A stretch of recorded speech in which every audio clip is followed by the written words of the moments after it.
Hello বন্ধুরা, আজকে একটা রান্নার রেসিপি নিয়ে চলে আসলাম। একদমই সহজ রেসিপি, তাও তোমাদের সাথে একটু শেয়ার করছি। দেখো, প্রথমেই আমি তেলের মধ্যে দিয়ে দিয়েছি পেঁয়াজ, রসুন, আদা দিয়ে ভালোভাবে তেলটার মধ্যে ভাজা ভাজা করছি। আর ওইদিকে দেখো, আমি কিন্তু ভেজে রেখেছি হচ্ছে মাছের মুড়ো, এই যে। আর মাছের গুঁড়োগুলোকে কিন্তু আমি এইভাবে দেখো ভালোভাবে একদম কড়া কড়া করে একদম ছাঁকা তেলে ভেজে নিয়েছি, যাতে হাত দিয়ে এরকমভাবে মচমচ করলেই গুঁড়ো গুঁড়ো হয়ে যায়। তো এই যে আমি ভালোভাবে ভেঙে নিচ্ছি। এইটা একটু শক্ত থাকে, খুব টাফ হয় এটা ভাঙা, তো তাও চলো কষ্ট করে ভেঙে নিয়ে এটাকে একদম ভালোভাবে গুঁড়ো গুঁড়ো করতে হবে। যত গুঁড়ো হবে তত খেতে ভালো লাগবে। যাই হোক, আর এদিকে কিন্তু আমার মুগ ডালটা হচ্ছে সিদ্ধ করা হয়ে গেছে। প্রথমেই করবো আমি মুগ ডাল দিয়ে মুড়োর ডাল। তো আমাকে মুসুর ডালের করেছি, মুগ ডালের খুব একটা করিনি। নিয়ে এদিকে আমার কিন্তু মাছের মুড়োগুলো ভাজা হয়ে গেছে, আর ওদিকে ডালটাও সিদ্ধ হয়ে গেছে।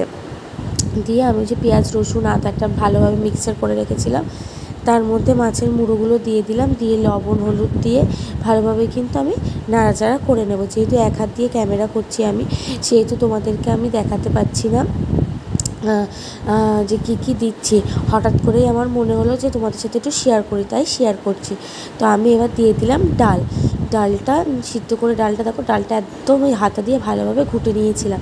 নিয়ে ডালটা দিয়ে দিলাম, দিয়ে ডালটা দিয়ে ভালোভাবে নাড়াচাড়া করে নিতে হবে। তোমাদের কার কার এরকম মুড়ো ঘন্ট খেতে ভালো লাগে অবশ্যই কিন্তু কমেন্টস করে জানাও। আমার তো খুবই ভালো লাগে।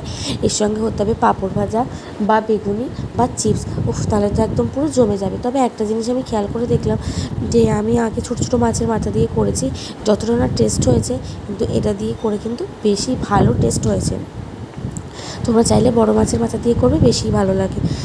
যাই হোক, আমাদের তো বড় মাছ খুব একটা খাওয়া হয় না, সত্যি কথা বলতে। বড় মাছটা খুব একটা খাই না, যতটা পারি এড়িয়ে চলি। তাও মাঝে মধ্যে হয়ে যায়, কিছু করার হয় না। তো যাই হোক, জিরের গুঁড়ো, মিট মশলা আর লঙ্কার গুঁড়ো দিয়ে দিলাম। দিয়ে ভালোভাবে নাড়াচাড়া করে নিচ্ছি। বড় মাছটা এই কারণেই খাই না, ওতে অতিরিক্ত ছাল থাকে। আর এখন তো সত্যি কথা বলতে বয়স বাড়ছে, কমছে না। যতটাই সিম্পলের মধ্যে খাবো তত শরীরটা ভালো থাকবে।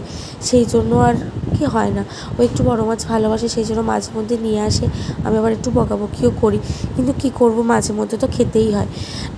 তারপরে ভালোভাবে নাড়াচাড়া করে নিলাম। নিয়ে প্রচণ্ড ঠান্ডা লেগেছে। যাই হোক, গরম জল করে রেখেছিলাম, সেটা ওই প্রেশার কুকারের মধ্যে দিয়ে ভালোভাবে নাড়াচাড়া করে সেটা ঢেলে দিলাম। দিয়ে এটা ভালোভাবে নাড়াচাড়া করে নিতে হবে। নাড়িয়ে নিয়ে তারপর হচ্ছে তোমার একটু ফুটতে দিতে হবে। বেশি ঝোল কিন্তু আমি করব না, কারণ মুগ ডালের করছি যেহেতু, ঝোল একদমই ভালো লাগে। এমনি মুড়ো ডাল ঝোল ভালোই লাগে না। তো আমি দিয়ে দিলাম একটু গরম মশলার গুঁড়ো দিয়ে দিয়েছি, আর একটু দিয়ে দেবো কিন্তু ঘি। দিয়ে ভালোভাবে নাড়াচাড়া করে ঢাকা দিয়ে দিলে কিন্তু আমার একদম ডালটা সম্পূর্ণ রেডি। তো আমি একটু ঘি আর গরম মশলা দিয়ে দিয়েছি, দিয়ে ঢাকা দিয়ে দিলাম। রেসিপিটা কেমন লেগেছে অবশ্যই কমেন্টস করে জানিও। ভালো লাগলে লাইক, কমেন্ট, শেয়ার করে দিও। আর তার আগে তোমরা কিন্তু আমার চ্যানেলটা সাবস্ক্রাইব করে দিও, যারা এখনও করোনি। এই দেখো, এত সুন্দর এরকম ঘন মতন হয়েছে।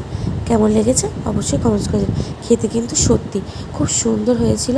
তার আগে তোমরা একটু চেখে নেবে লবণ, মিষ্টি সব ঠিকঠাক আছে কিনা। ডাল একটু মিষ্টি না দিলে ভালো লাগে না। টাটা।